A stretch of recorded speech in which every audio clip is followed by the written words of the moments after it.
우리가 세상을 바꾸는 기도를 하지 않으면 세상이 우리를 바꿀 겁니다. 성경에 보면 세상을 바꾸는 기도가 많이 나와 있습니다. 우리나라의 경우 전쟁의 역사를 바꾸어놓은 부산 초량교회 기도회가 있었습니다. 낙동강 전선에서 치열한 공방전이 벌어지던 때에 전국 피난민 목회자 기도 집회를 열었습니다. 교회 전체가 울음바다가 되었습니다. 밤낮 없는 회개 기도가 있은 후에 3일 만에 인천 상륙작전이 이루어진 것입니다. 전세가 역전되었고 서울을 수복하기에 이르게 된 것입니다.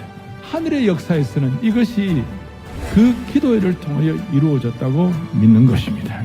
다니엘서 9장의 기도는 성경에서 가장 강력한 기도 중에 하나입니다. 주여 들으소서, 주여 용서하소서, 주여 귀를 기울이시고 행하소서. 곧 그 통치 원년에 나 다니엘이 책을 통하여, 크게 보면 구약의 말씀이죠. 역사를 바꾸는 기도, 세상을 바꾸는 기도는 말씀과 기도가 같이 가야 세상을 바꾸는 것입니다. 말씀을 통하여 예루살렘이 황폐함이 70년 만에 그치리라. 예레미야를 통하여 하나님께서 주신 말씀을 다니엘이 깨닫게 된 것이, 말씀의 역사가 시대적인 형편과 서로 동떨어지면 안 되는 것이죠.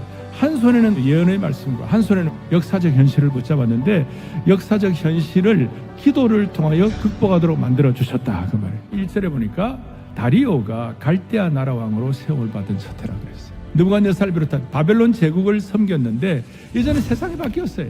다니엘의 마음속에 천하를 장악하고 천하를 움직이시는 분은 천재 주제이신 하나님이시구나.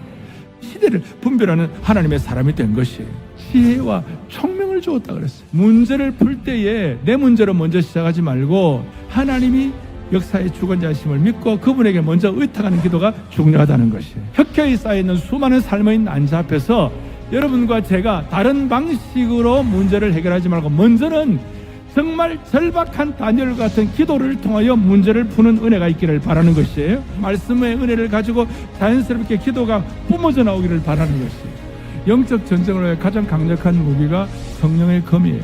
그러니까 영적 전쟁의 모든 무기가 갖추어져도 마지막에 기도의 뚜껑을 덮어야 해결이 되는 것이에요. 함께 기도의 짐을 져야 세상이 바뀌는 거예요. 함께 합심해서 기도하고 함께 연합 기도를 해야 기적과 능력이 나오게 되는 것이에요. 에스겔에 보니까 하나님께서 친히 다니엘을 의롭다고 그랬어요. 다니엘은 민족의 죄악을 고발하는 것이 아니라 자신의 죄를 동일시하여 기도에 무릎을 꿇었다. 같이 아파, 같이 통곡하고. 민족의 죄를 우리가 고발하는 사람이 아니라 거룩한 기도의 짐을 지기 시작할 때 하나님은 바로 응답을 준비하고 계시는 것이에요. 우리가 이런 어떻게 보면 거대 담론을 가지고 하나님께 기도할 때 하나님 우리 개인에게 많은 것들을 허락해 주시는 거예요. 기도의 짐을 진 자에게 첫째, 인생의 평안한 쉼을 주시는 것이, 그리고 둘째는 하나님의 상급이 있는 것이, 자동적으로 부흥이 따라오게 되는 것입니다. 우리가 살다 오면 고난도 겪고 원망을 하고 싶은 그런 상황도 있을 수 있어요. 그런데 하나님께서 욥기 마지막 뒷부분 42장 자신을 비난했던 친구들을 위하여 기도한 이후부터 하나님께서 놀라운 축복을 주신 것이, 의인의 간구는 역사하는 힘이 많은 줄로 확신합니다. 여러분 주여 삼창 우리가 할 때에 하나님이 반드시 역사하실 줄로 믿습니다.